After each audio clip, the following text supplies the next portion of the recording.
네, 출발 시장 특징주들 살펴보도록 하겠습니다. 유가증권 시장에 상승하는 종목부터 점검하겠습니다. 코스피 200 상승률 상입니다. 1위는 대한전선 상한가로 들어갔네요. 2위가 종근당 3%대 상승, 3위는 남해화학, 4위가 한국가스공사, 5위 하이트진로 홀딩스로 기록되고 있습니다. 어제 조정받았던 종근당이 다시 오르고 있고요. 남해화학 거래 재개된 이후 이틀 동안 급락하다가 오늘 반등 나오고 있다는 점도 특징인 것 같습니다. 네, 대한전선은 이제 그 감자하고 나서 나온 주가 흐름이라서 뭐 의미가 크진 않은 것 같습니다. 그리고 종근당은 오늘 제약주가 뭐 한미약품도 그렇고요, 녹십자도 괜찮고요.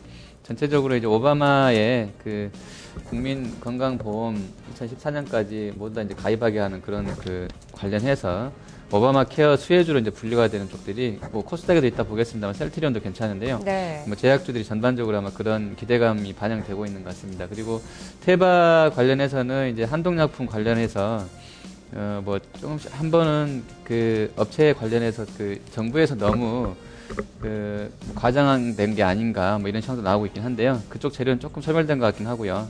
어쨌든 그 오늘 나오고 있는 상승은 그 오바마 관련한 수혜 컨셉인 것 같고요. 그리고 남해화학이 이제 단기에 그 악재가 좀 노출이 많이 되면서 주가가 급락이 나왔었던 상황인데요. 거기에 따른 자연스러운 어떤 반발 매수의 유입으로 보시면 될 것 같고요.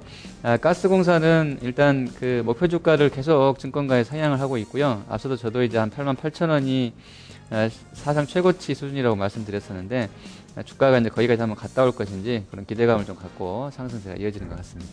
네, 알겠습니다. 이번에는 코스닥 시장에 상승하는 쪽들 보도록 하겠습니다. 코스닥 100 상승률 상입니다. 네, 1위는 셀트리온 제약입니다. 2위가 네오위즈게임즈, 3위 드래곤플라이, 4위 모두투어, 5위는 동국 SNC로 나타나고 있습니다. 셀트리온 제약이 5% 이상의 상승 기록하고 있고요. 네오위즈게임즈부터 동국 SNC까지 2에서 4%대의 상승 흐름 기록되고 있습니다. 어떤 종목 먼저 보도록 할까요? 네, 셀트리온이 같이 좋아서 셀트리온 제약까지 이제 같이 연결된 흐름으로 판단이 되고요. 네오위즈게임즈는 아까 그 뭐 모바일 게임 출시 관련한 얘기들, 그리고 지스타라든지 자체 신작 게임 개발 능력 강화 뭐 이런 쪽 재료가 좀 나오고 있는데요. 같이 좀 그런 재료가 좀 섞어지면서 호재성 재료로 반영이 되는 것 같습니다. 그리고 모두 투어는 일단 오늘 원화 움직임 보면 뭐 미국 쪽 시황과 무관한 것 같아요. 그렇게 강하게 상승이 안 나오는데요. 어제 연저점 경신한 이후에 오늘 다시 한 2원 정도 올라가는데요. 이런 부분들이 아직은 아시아 통화 강세가 기조가 꺾이진 않았다는 거 확인되는 것 같고요. 뭐 여행주라든지 원화 강세 수혜권 쪽으로는 호가가 다른 쪽보다는 음식료나 제약도 마찬가지일 것 같은데요. 뭐 그렇게 강하게 꺾여지는 않은 것 같습니다. 그리고 동국 SNC는 모든 주식이 다 올라가는 건 아닌데요. 그 신재생 에너지 관련해서 네. 역시 오바마 정책 수혜주겠는데요. 뭐 셰일가스도 그렇고요. 풍력이라든지 태양광 쪽에 대해서도 조금씩은 좀 매기가 살아나는 움직임을 보여주고 있는 것 같습니다. 네. 어쨌든 뉴욕 증시가 하락했음에도 불구하고 우리 증시 내에서 오바마 수혜주로 분류되는 종목들의 상승이 나타나고 있다는 점은 특징이네요. 자, 이번에는 하락하는 쪽 흐름 보도록 하겠습니다. 코스피 200 하락률 상위 종목들입니다. 1위는 GS건설입니다. 실적 부진 여파로 8% 가까이 밀리고 있습니다. 2위가 NC소프트. 역시 실적 있었고요. 3위 대림산업, 4위 현대산업, 5위는 호남석유로 기록되고 있습니다. 건설주 전반적으로 투심이 좀 위축되는 분위기예요. 네, GS건설은 이제 봤더니 순이익이 3분기까지 누적으로 1,883억밖에 안 돼요. 그래서 4분기에도 조금 만약에 잘 안 나온다고 하면 이게 순이익이 작년보다 한 50% 줄어드는 거거든요. 그래서 한 2천억을 못하면 지금 시총이 거의 한 3조 원 되기 때문에 퍼가 15배입니다. 상당히 좀 비싸 보이는 단가로 지금 좀 보여지고요. 내년에 이제 좋아질지는 모르겠는데 주가 흐름만 보면 조금 단기에는 좀 더 낙폭이 좀 있을 수도 있겠다 이런 생각을 좀 해보게 되는데요. 뭐 트레이딩 정도는 단기 낙폭이 컸으니까 가능할 것 같습니다. 그리고 NC는 어제도 저희가 이제 이 시간에 영업이익이 예상보다 한 200억, 150억, 200억 정도 덜 나왔다고 말씀드렸는데 네. 아마 그런 상황이기 때문에 밀리는 것 같고요. 모바일 쪽에서 뭔가를 좀 보여주기를 원하는 것 같은데 그쪽에서 조금은 아직까지는 아닌 것 같아서 모멘텀이 조금 다른 쪽보다는 약한 것 같습니다. 그리고 워낙에 이제 규모 자체가 좀 크기 때문에 다른 쪽들보다 시총이 크기 때문에 거기에 따른 어떤 그 수급적인 문제들도 조금 있는 것 같고요. 대림과 현대는 역시 뭐 GS 밀리면서 같이 내려가는 상황인 것 같고요. 호남석유는 중국에 대한 어떤 기대감이 있는 것 같긴 한데요. 앞서도 말씀드렸다시피 중국은 아직은 이제 성장 쪽보다는 분배라든지 내수 쪽 관련해서 소비 쪽으로 좀 이제 드라이브를 걸고 있기 때문에 그쪽에 조금 밀려지는 그런 상황인 것 같습니다. 네. 예. 현대산업도 실적이 안 좋았습니다. 3분기 영업이익이 270억 3,900만 원 기록을 했는데 지난해 같은 기간보다 75% 정도 감소한 것으로 나타났습니다. 자, 이번에는 코스닥 시장에 빠지는 종목들 보겠습니다. 코스닥 100 하락률 상위 종목입니다. 1위가 YG 엔터테인먼트네요. 4%대 하락, 2위는 성우하이텍, 3위 평화전공, 4위 큐로컴, 5위는 3S로 기록되고 있습니다.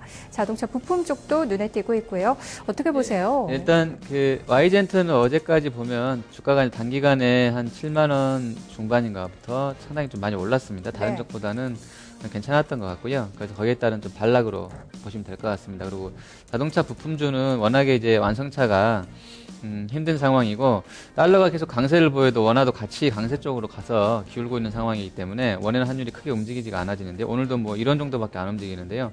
이렇게 계속 원화 강세 기조로 간다 그러면 조금 힘들 것 같고요. 그래서 좀 본주인 완성차가 조금 힘들다 보니까 같이 부품주까지 약세가 계속 이어지고 있는 것 같습니다. 큐로콤은 어제 뭐 많이 급등을 최근에 한 것 같은데요. 거기에 따른 반락 정도로 이해가 됩니다. 네. 네, 큐로컴 그제 상한가까지 올라갔고요. 어제는 2%대로 올랐었는데요. 오늘은 3%대 조정이 나타나고 있습니다.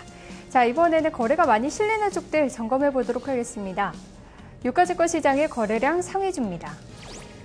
1위 SK하이닉스, 2위는 대한전선, 3위 GS건설, 4위 남해화학, 5위 LG디스플레이로 집계되고 있습니다.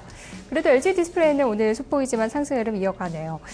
네, LG디스플레이 좀 보겠습니다. 워낙에 최근에 이제 수급이 좋은 것 같아요. 그리고 기관은 10월 초 대비를 해서 거의 뭐 이 주식을 한 900만 주 정도, 한 1000만 정도 되는 것 같아요. 대략 따진다 그러면 10월 초순에 한 900만 주 팔자였었는데 지금 플러스로 돌아서 있으니까 한 1000만 주 정도면 한 3천억 넘게 산 것 같은데요.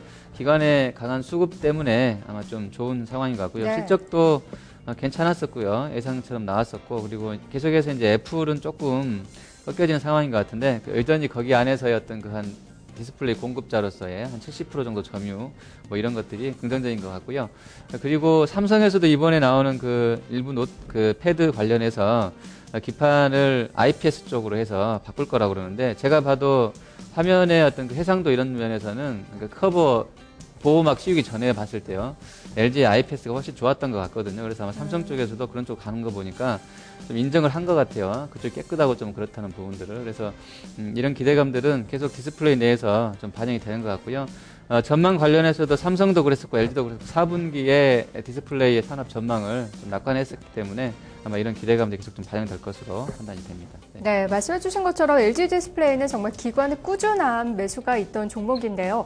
이제 또 연말 미국의 쇼핑 시즌 또 내년까지 바라본다면 중국의 춘절까지 노리면서 IT주 매수하자는 의견 솔솔 나오고 있어요. 어떻게 보세요? 일단 그 삼성전자는 계속 좀 봐야 될 것 같고요. 그 2008년도부터 시세 흐름 연봉으로 켜놓고 보시면 사실은 삼성전자 장이었던 것 같습니다. 그래서 삼성전자에 부품을 넣는 공급 그 부품 협력 업체라든지 또 LG 최근에 이제 기관 때문에 살아난 LG의 전자 하이닉스, 전자 LG 디스플레이 이런 쪽들도 좀 계속 좀 관심 있게 보셔도 될 것 같습니다. 네. 자, 이번에는 코스닥 시장에 거래 실리는 종목들 보도록 하겠습니다. 코스닥 100 거래량 상위 1위는 셀트리온입니다. 2위 큐로컴, 3위 인피니트 헬스케어, 4위가 네오이즈 게임즈네요. 5위는 유진 기업으로 기록되고 있습니다. 오늘 네오이즈 게임즈 흐름도 좋습니다. 어떻게 보세요? 네, 셀트리온은 어제 이제 그 이름이 서정진 회장인가요? 네, 서정진 회장이 IR 하면서 이제 공매도 세력 관련해서 또 대응하겠다라고 이야기했고요. 네. 그리고 오늘 이제 오바마 케어 관련 수혜주로 테마성으로 좀 묶이는 것 같습니다. 단기적으로는 좀 괜찮을 것 같고요. 그리고 여기 지금 나와 있진 않은데요. 인터플렉스가 어저께 거래 실리면서 한 9.7% 급등하고 나서 기관 쪽엔 3만 주 오랜만에 좀 많이 샀어요. 근데 오늘도 한 2.53% 정도 좋습니다. 인터플렉스도 괜찮은 것 같고요. 그리고 멜파스랑 일진 디스플레이 이런 쪽 터치 패널 관련주들도 계속 좀 보셔야 될 것 같은데요. 워낙에 실적도 좋은 것 같고요. 일진 디스플레이 같은 경우는 가장 좀 공격적으로 보는 쪽에서 한 28,000원, 9,000원까지 부르고 있는데 기대가 됩니다. 좀 개인적으로 현재 시점에서는 좀 비싸지 않나 싶은데 28,000원, 9,000원까지 갈 수 있을지 일젠 디스플레이도 좀 눈여겨봐야 될 것 같습니다. 네. 네. 그리고 유진기업 같은 경우에는 어제는 또 시멘트 사업을 철수한다는 소식에 주가가 3% 가까이 올랐었는데요. 오늘은 1%대로 조정이 나오고 있습니다. 그리고 8천억 원의 실탄을 좀 보유했다는 점에서 유진그룹이 새로운 M&A 시장에 뛰어들까 이런 점도 시장에서 주목을 받고 있습니다. 자, 이렇게 순위권 내외 종목들 한번 봤는데요. 이 밖에 눈에 띄는 쪽 있었나요? 네, 오늘은 일단 종목도 종목인데요. 시장도 개인적으로 상당히 관심사입니다. 이제 옵션 만기이기 때문에 뭐 기대도 되고 우려도 되는데요. 시장을 이제 주식만 하시는 분들 같은 경우는 사실은 뭐 공매도 계좌도 틀 수 있는 상황이긴 한데요. 옵션 쪽에서도 큰 뭐 시장 상황이기 때문에 계속 주목을 해야 될 것 같고요. 오늘 장중에는 사실 뭐 지표라든지 이런 게 없기 때문에 주목할 만한 것이 수급일 것 같은데요. 외국인들이 선물 쪽에서 얼마를 더 팔았다가 감아 올리는지도 좀 의미가 있는 것 같고요. 누적으로 워낙에 매도 많이 늘려놨기 때문이고요. 그리고 오늘 지금 한 1200계약 외국인 팔고 있는데 계속 좀 모니터링을 하셔야 될 것 같고요. 종목은 역시 뭐 가스공사라든지 뭐 NHN 그리고 IT 내에서 실적 모멘텀이 부각된 쪽으로는 계속 좀 보실 필요가 있겠고요. 앞서도 그 한국 콜마 잠깐 점검해 드리면서 중국 소비주 보자고 말씀드렸는데요. 네. 중국 소비 관련주는 좀 당분간 좀 계속해서 좀 봐야 될 것 같습니다. 네. 네, 알겠습니다. 자, 중국 관련 소식까지 오늘 귀 기울이셔야 될 것 같네요. 종목들 특징까지 살펴봤습니다. 시황센터였습니다. 스튜디오 나와주세요.